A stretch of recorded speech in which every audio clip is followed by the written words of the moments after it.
নমস্কাৰ অসমবাসী, নমস্কাৰ মাজুলীবাসী। আমি যিহেতু গম পায় অসমীয়া বাপতি সাহোন আমাৰ যি ভোগালী বিহু, আমি তাক আজি উদযাপন কৰিবলৈ ৰতনপুৰ আমি প্ৰস্তুতি চলাই আছোঁ। ইতিমধ্যে আপোনালোকে দেৱাশীষ শইকীয়াৰ ভিডিঅ'ত দেখিছেই প্ৰস্তুতিখিনি।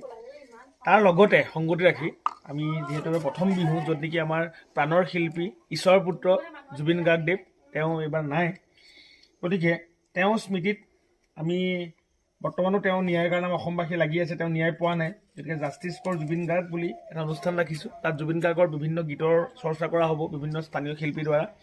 আৰু আমি এটা জুবিন গাৰ্গক শ্ৰদ্ধাঞ্জলি অনুষ্ঠান কৰিছোঁ। গাঁৱৰ সকলো জ্যেষ্ঠ বালক বালিকাৰ পৰা আৰম্ভ কৰি সকলো আহি পেলাই তেওঁলোকে তাত অলপ ফুল দিব, শ্ৰদ্ধাঞ্জলি জনাব।